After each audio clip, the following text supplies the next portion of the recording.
Welcome to the Buddhism Guide podcast. I'm Yeshi Rabgay, and this episode is called Mindfulness Without the Myths. This podcast is free and independent due to member support, and thank you to everyone who supports the show. If you're interested in supporting my work, you can do so by visiting patreon.com/Buddhism Guide. And if you'd like to see more of my content, then please visit my website, yeshirabgay.com. In this episode, I'll talk about mindfulness and what happens if we strip away the platitudes and all the BS. What are we left with? So let's get started. Let's talk about mindfulness, but let's strip away all the nonsense. Forget the lavender-scented platitudes and the promise of eternal calm. What remains is something far more interesting and useful, a plain, powerful way of relating to your life. It's not a secret wisdom. It's a basic skill, understood by both ancient Buddhist psychology and modern cognitive science, that amounts to this: knowing what is happening in your mind and body as it happens without immediately being swept away by it. It's the difference between being lost in a storm of thought and being aware that a storm is passing through. That small shift from being the storm to witnessing it changes everything. To understand this, we can look at the work of people like Mark Williams, a clinical psychologist who helped develop mindfulness-based cognitive therapy. Williams doesn't deal in spiritual bypassing. He deals in mechanisms. He explains that much of our psychological distress, like depression and anxiety, is fueled by a mental state he calls automatic pilot. Automatic pilot mode bypasses direct experience. In this state, a basic emotion, such as a pang of sadness or a rush of worry, doesn't just pass through us, it acts as a trigger, setting off a pre-programmed chain reaction of reactive thoughts, harsh judgments, and recycled personal narratives, all without our conscious choice. A moment of sadness becomes, "I am sad," which becomes, "I'm always sad," which becomes, "I'm a failure," which deepens the sadness, and around we go in a loop. Williams found that mindfulness breaks this loop.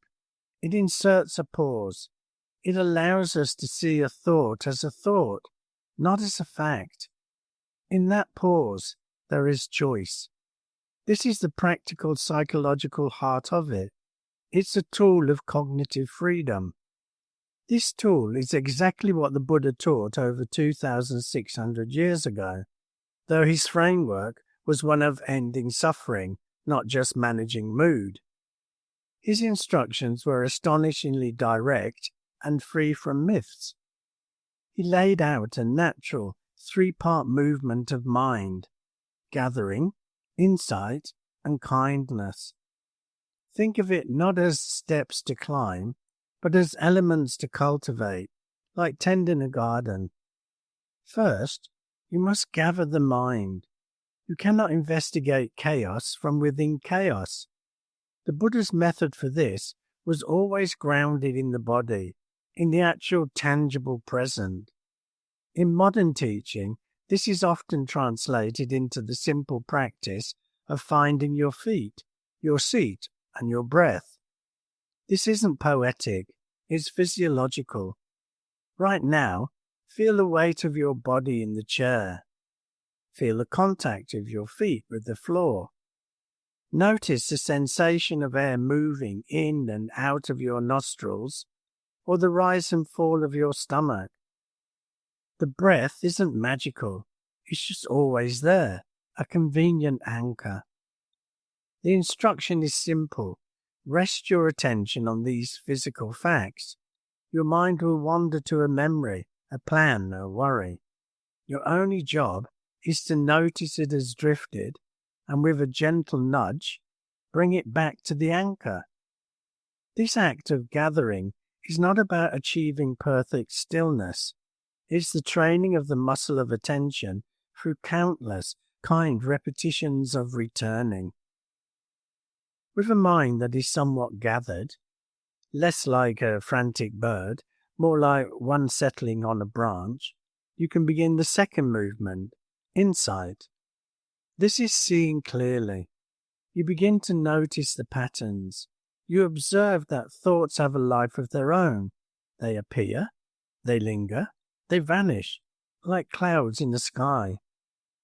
You see that emotions are not solid, permanent things, but collections of sensations, tightness, heat, fluttering, that also shift and change.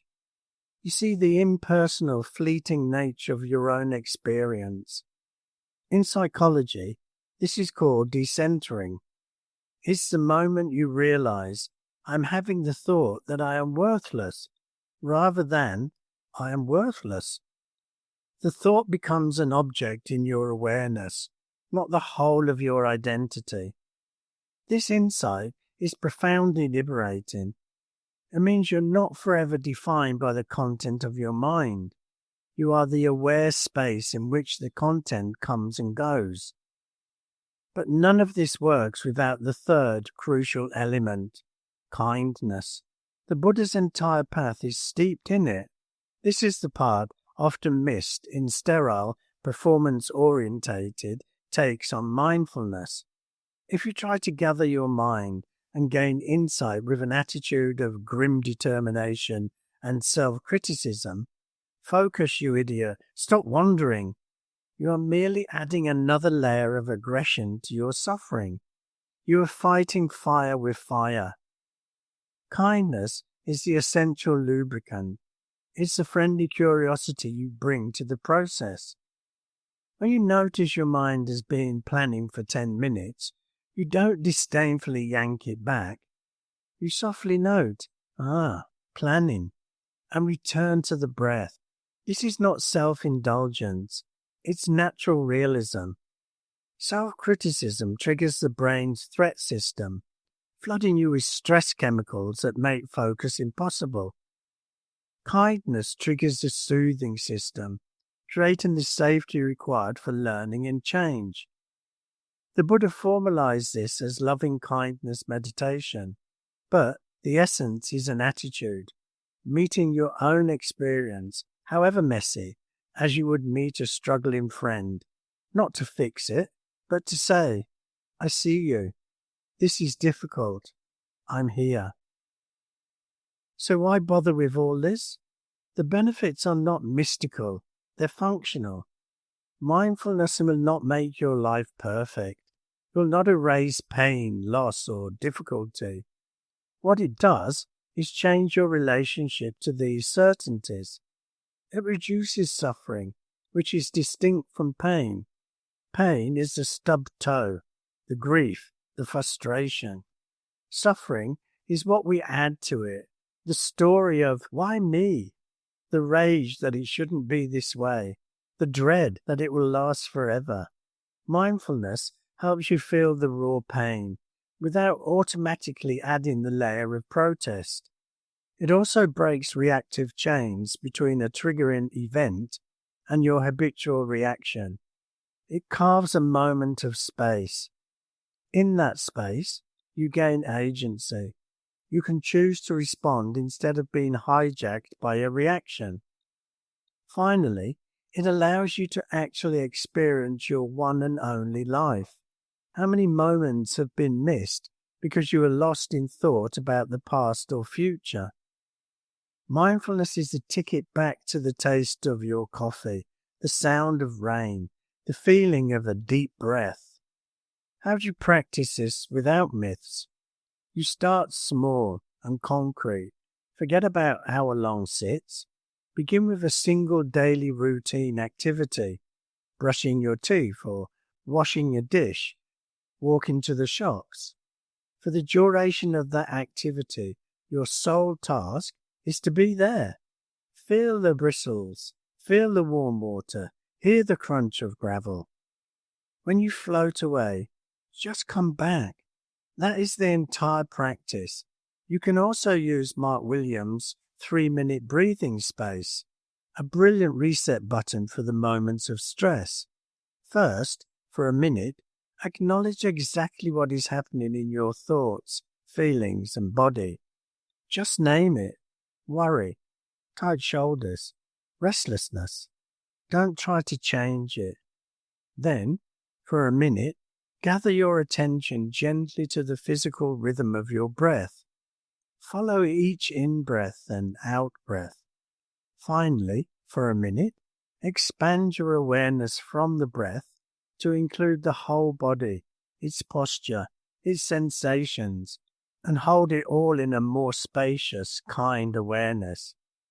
Then go back to your day. The goal is not a clear mind. The goal is a present mind. This is the end of the fantasy. Mindfulness is not an escape to a higher reality. It's a full immersion into this one, the one with the traffic jams, the hospital waiting rooms, the one with the shared laughter and the quiet sunsets. It's a courageous, gentle act of turning towards your present experience, however ordinary or difficult, and meeting it with awareness instead of fear. The Buddha's map is clear. Gather your scattered self by focusing on the body. Then look with a clear insight at the nature of your thoughts and emotions, and do all of this with kindness. It's not about adding a layer of something special. It's about putting down the exhausting habit of constantly thinking and pushing away. We've lived inside this habit for so long, we believe it is who we are. When we finally stop, we can feel, perhaps for the first time in a long time, the vulnerable, alive, and real texture of the moment we're actually in. It's not enlightenment. It's just waking up. And you can start right now by feeling your feet on the floor. There you are. You've already begun. That's it for this episode. I hope you found it of some benefit. And don't forget to check out my website, yeshirabgay.com, or follow me on Instagram at yeshi_rabgay. So, until the next time, bye for now.